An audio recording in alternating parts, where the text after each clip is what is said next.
ಒಬ್ಬ ಮಹಾಸಂತನಿದ್ದ. ಆ ಯೋಗಿಯ ಹೆಸರು ಚಾಂಗದೇವ ಅಂತ ಹೇಳಿ. ಚಾಂಗದೇವ ಬರೋಬ್ಬರಿ 1400 ವರ್ಷಗಳ ಕಾಲ ಭೂಮಿಯ ಮೇಲೆ ಬದುಕಿದ್ದ. ಎಷ್ಟು ವರ್ಷ ರೀ? 1400 ವರ್ಷಗಳ ಕಾಲ ಬದುಕಿದ್ದ. 50, 100, 200 ಅಲ್ರಿ, ಬರೋಬ್ಬರಿ 1400 ವರ್ಷಗಳ ಕಾಲ ಬದುಕಿದ್ದ. ಆತ ಮಹಾಯೋಗಿಯಾಗಿದ್ದ, ತಪಸ್ವಿಯಾಗಿದ್ದ. ಎಲ್ಲ ವಿದ್ಯೆಗಳನ್ನು ಆತ ಏನು ಮಾಡಿಕೊಂಡಿದ್ದ ಅಂತಂದ್ರೆ ಕರಗತ ಮಾಡಿಕೊಂಡಿದ್ದ. ಭೂಮಿಯ ಮೇಲೆ ಎಷ್ಟು ವಿದ್ಯೆಗಳಿದಾವೋ ಎಲ್ಲ ವಿದ್ಯೆಗಳನ್ನು ಕರಗತ ಮಾಡಿಕೊಂಡಿರ್ತಕ್ಕಂಥ ಚಾಂಗದೇವ ಮನಸ್ಸಿನೊಳಗಡೆಗೆ ಒಂದು ಚಿಕ್ಕದಾಗಿರ್ತಕ್ಕಂಥ ನಾನು ಅಂತಕ್ಕಂಥ ಒಂದು ಅಹಂಕಾರ ಆತನ ಮನಸ್ಸಿನೊಳಗಡೆ ಏನಾಗಿತ್ತಪ್ಪ ಅಂತಂದ್ರೆ ಒಂದಿಷ್ಟು ಎಲ್ಲೋ ಒಂದು ಕಡೆಗೆ ಮನಸ್ಸಿನೊಳಗಡೆಗೆ ಆ ಮೂಲ್ಯ ಒಳಗ ಗೂಡು ಕಟ್ಟಿಕೊಂಡಿತ್ತ ಆತನೊಳಗಡೆ. ಆತ 1400 ವರ್ಷ ಬದುಕಿದ್ದ. ಆ 1400 ವರ್ಷ ಬದುಕಬೇಕಾದ್ರೆ ಆತ 42 ಬಾರಿ ಸಾವನ್ನ ಗೆದ್ದಿದ್ದ.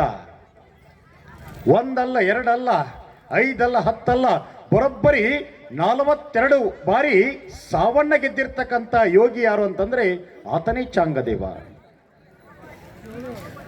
ಚಾಂಗದೇವ ಎಲ್ಲಾ ದೇವಾನು ದೇವತೆಗಳನ್ನ ಒಲಿಸಿಕೊಂಡಿದ್ದ. ತನಗೆ ಬರದೇ ಇರ್ತಕ್ಕಂಥ ವಿದ್ಯೆಗಳೆಲ್ಲವೂ ಕೂಡ ಆತನಿಗೆ ಕರಗತವಾಗಿತ್ತು. ಜಗತ್ತಿನೊಳಗಡೆಗೆ ಯಾವುದೇ ಕಾರ್ಯವನ್ನ ಅತೀ ಸುಲಭವಾಗಿ ಮಾಡ್ತಕ್ಕಂಥ ತಾಕತ್ತು ಯಾರಿಗಿತ್ತು ಅಂತಂದ್ರೆ ಚಾಂಗದೇವನಿಗಿತ್ತು. ಅಂತ ಮಹಾ ಯೋಗಿಯಾಗಿದ್ದ, ಮಹಾ ಜ್ಞಾನಿಯಾಗಿದ್ದ. ಆತನಿಗೆ ಅಷ್ಟೆಲ್ಲ ವಿದ್ಯೆನ ಕಲ್ತಿರ್ತಕ್ಕಂಥ, ಅಷ್ಟೆಲ್ಲ ದೊಡ್ಡದಾಗಿರ್ತಕ್ಕಂಥ ಜ್ಞಾನದ ಮಹಾಪಾಂಡಿತ್ಯವನ್ನೇ ಪಡೆದುಕೊಂಡಿರ್ತಕ್ಕಂಥ ಚಾಂಗದೇವನಿಗೆ ಒಂದು ಚಿಕ್ಕದಾಗಿರ್ತಕ್ಕಂಥ ನಾನು ಅಂತಕ್ಕಂಥ ಒಂದೇ ಒಂದು ಅಹಂಕಾರ ಆತನ ಹೃದಯದ ಮೂಲೆ ಒಳಗಡೆಗೆ ಅದು ಏನಾಗಿತ್ತಪ್ಪ ಅಂತಂದ್ರ ಗೂಡು ಕಟ್ಟಿಕೊಂಡು ಕುಂತಿತ್ತು. ನನ್ನ ಬಿಟ್ರ ಈ ಭೂಮಿಯ ಮೇಲೆ ಮತ್ತೊಬ್ಬ ಮಹಾನ್ ಯೋಗಿ ಸಿಗಲಿಕ್ಕೆ ಸಾಧ್ಯ ಇಲ್ಲ ಅಂತಕ್ಕಂಥ ಅಹಂಕಾರ ಆತನಿಗಿತ್ತು. ಆ ಕಾಲಕ್ಕೆ 15, 16 ವರ್ಷದ ಒಬ್ಬ ಮಹಾನ್ ಸಂತ ಜ್ಞಾನದೇವ ಅಂತ ಇದ್ದ. ಜ್ಞಾನದೇವ ಸಂತ ಕುಲಕ್ಕೇನೆ ಅತಿ ಶ್ರೇಷ್ಠವಾಗಿರ್ತಕ್ಕಂಥ ಕಿರೀಟವನ್ನು ತಂದು ಕೊಟ್ಟಿರ್ತಕ್ಕಂಥವನು ಯಾರು ಅಂತಂದ್ರೆ ಸಂತ ಜ್ಞಾನದೇವ. ಆತ ಹೆಸರಿಗೆ ತಕ್ಕ ಹಾಗೇನೆ ಜ್ಞಾನದೇವನಾಗಿದ್ದ. ಆತ ಎಷ್ಟು ನಿಷ್ಕಲ್ಮಶವಾಗಿದ್ದ ಅಂತಂದ್ರೆ ಸಮಾಜದೊಳಗಡೆಗೆ ಯಾವುದೇ ಕಾರ್ಯಗಳಿರಲಿ ಎಲ್ಲವನ್ನು ಕೂಡ ಭಕ್ತಿಯ ರಸದಿಂದ ಆತ ಏನು ಮಾಡಿದ್ದಪ್ಪ ಅಂತಂದ್ರ ಎಲ್ಲರ ಮನಸ್ಸನ್ನ ಆತ ಏನು ಮಾಡಿದ್ದ, ಸೆಳೆದುಕೊಂಡಿದ್ದ. ಆತನ ವಯಸ್ಸು ಕೇವಲ 15ರಿಂದ 16 ವರ್ಷ ಮಾತ್ರ. ಆತ ಪ್ರಸಿದ್ಧಿಯನ್ನ ಪಡ್ಕೊಂಡಿದ್ದು ನೋಡಿ ಸುತ್ತಮುತ್ತಲೂ 100 ಹಳ್ಳಿಗಳಿಂದ, ಊರುಗಳಿಂದ ಸಂತ ಜ್ಞಾನೇಶ್ವರರ ದರ್ಶನಕ್ಕೆ ಜನ ಸಾಗರೋಪಾದಿಯಲ್ಲಿ ಬರ್ತಿತ್ತು. ಸಹಸ್ರಾರು ಜನ ಬರ್ತಿದ್ರು ಭಕ್ತರು. ಯಾರನ್ನ ನೋಡ್ಲಿಕ್ಕೆ? ಸಂತ ಜ್ಞಾನೇಶ್ವರನನ್ನ ನೋಡ್ಲಿಕ್ಕೆ. ಆ ಸುದ್ದಿ ಚಾಂಗದೇವನ ಕಿವಿಗೆ ಬಿತ್ತು. ಅಲ್ಲ, ಈ ಭೂಮಿ ಮೇಲೆ ನಾನೇ ದೊಡ್ಡ ಶ್ರೇಷ್ಠ ಪಾಂಡಿತ್ಯವನ್ನು ಹೊಂದಿದ್ದೆ, ನಾನೇ ದೊಡ್ಡ ತಪಸ್ವಿಯಾಗಿದ್ದೆ, ನನಗಿಂತ ಹೆಚ್ಚು ಒಬ್ಬ ಪುಟ್ಟ ಬಾಲಕ 15ರಿಂದ 16 ವರ್ಷದ ಬಾಲಕನೊಬ್ಬ ನನಗಿಂತ ಹೆಚ್ಚು ಹೆಸರು ಮಾಡ್ಯಾನಲ್ಲ, ಆತನ ವಿದ್ಯೆಯನ್ನ ಪರೀಕ್ಷೆ ಮಾಡಬೇಕು. ನನಗಿಂತ ಅವನೇನು ದೊಡ್ಡ ವಯಸ್ಸಿನೊಳಗಡೆ ದೊಡ್ಡವನಲ್ಲ, ಜ್ಞಾನದಲ್ಲೇ ದೊಡ್ಡವನಲ್ಲ, ಪಾಂಡಿತ್ಯದಲ್ಲಿ ದೊಡ್ಡವನಲ್ಲ, ಯೋಗತ್ವದಲ್ಲಿ ಕೂಡ ದೊಡ್ಡವನಲ್ಲ. ಅಂಥವನ ಹೆಸರು ನನಗಿಂತ ಹೆಚ್ಚು ಪ್ರಚಾರ ಆಗೈತೆ ಅಂದ ಮೇಲೆ ಆತನನ್ನ ಪರೀಕ್ಷೆ ಮಾಡಬೇಕು. ಆತ ಹೆಂಗ ಪರೀಕ್ಷೆ ಮಾಡಿದ ಅಂತಂದ್ರೆ ಸಂತ ಜ್ಞಾನೇಶ್ವರಿಗೆ ಒಂದು ಪತ್ರ ಬರಿಬೇಕಂತ ಕೂತ್ಕೊಂಡ. ಪತ್ರ ಬರಿಬೇಕಾದ್ರೆ ನಾವು ದೊಡ್ಡವರಿದ್ರಂತಂದ್ರ ಏನಂತ ಸಂಬೋಧನೆ ಮಾಡ್ತೀವಿ ಹೇಳ್ರಿ? ಹಿರಿಯರು, ಗುರು ಹಿರಿಯರು ಅಂತೇಳಿ ಹೆಸರನ್ನ ಹಾಕ್ತೀವಿ.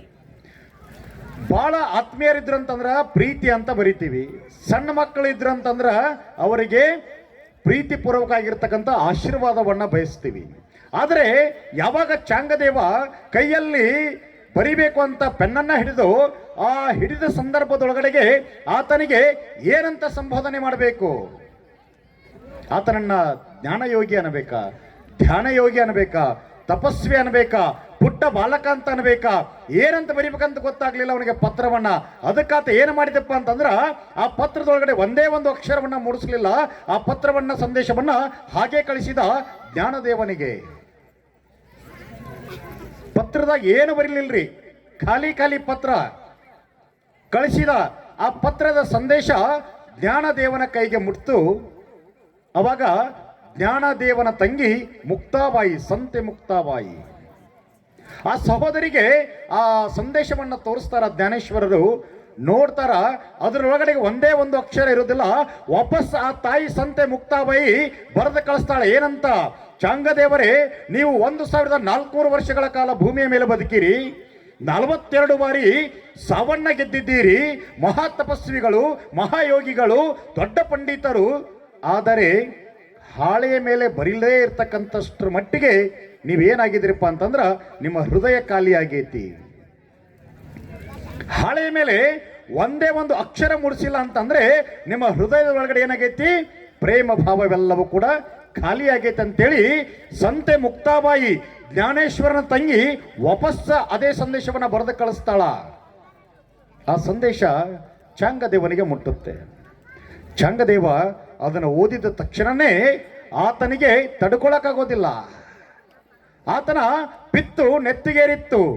ನಾನು ಮಹಾ ತಪಸ್ವಿ, ಮಹಾಪಾಂಡಿತ್ಯವನ್ನು ಹೊಂದಿರತಕ್ಕಂಥ, ಅದರಲ್ಲಿ 1400 ವರ್ಷ ಬದುಕಿರ್ತಕ್ಕಂಥ ಯೋಗಿ ನಾನು. ಇವನಿಗಿಷ್ಟು ಅಹಂಕಾರ ಬಂತೇನು?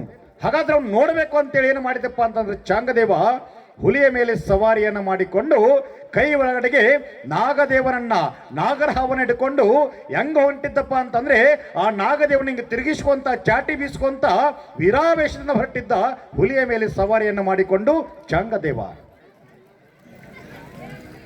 ಯಾವಾಗ ಚಾಂಗದೇವ ಬರ್ತಕ್ಕಂಥ ಸುದ್ದಿ ಜ್ಞಾನೇಶ್ವರನಿಗೆ ಗೊತ್ತಾಯ್ತು, ಜ್ಞಾನೇಶ್ವರ ತನ್ನ ಸಹೋದರರೊಂದಿಗೆ, ಸಹೋದರಿ ಮುಕ್ತಾಬಾಯಿಯೊಂದಿಗೆ ಕುಳಿತುಕೊಂಡಿದ್ದ ಒಂದು ಕಟ್ಟೆಯ ಮೇಲೆ. ಯಾವಾಗ ಆ ಚಾಂಗದೇವ ಮಹಾಯೋಗಿ ಆತ ಬರ್ತಕ್ಕಂಥ ಸುದ್ದಿ ಯಾವಾಗ ಈತನಿಗೆ ಗೊತ್ತಾಯ್ತು, ಏನು ಕೂತ್ಕೊಂಡಿದ್ದಲ್ಲ ಅದೇ ಕಟ್ಟೆಯ ಮೇಲೆ, ಆ ಕಟ್ಟೆಗೆ ಹೇಳ್ತಾನ, ಈಗ ಮಹಾಯೋಗಿಗಳು ಬರ್ಲಿಕ್ಕತ್ತಾರ, ಮಹಾ ಪಾಂಡಿತ್ಯವಂತರು ಬರ್ಲಿಕ್ಕತ್ತಾರ, 1400 ವರ್ಷ ಬದುಕಿರ್ತಕ್ಕಂಥ ಒಬ್ಬ ಮಹಾಯೋಗಿ ಬರ್ಲಿಕ್ಕತ್ತಾನ, ನಡಿ ಅಂದ ತಕ್ಷಣನೇ ಅದೇನು ಕುಂತಿತ್ತಲ್ಲ ಆ ಕಟ್ಟೆ ಆತನ ಸ್ವಾಗತ ಮಾಡ್ಲಿಕ್ಕೆ ಹೋಗಿತ್ತು. ಆತನ ಎದುರಿಗೆ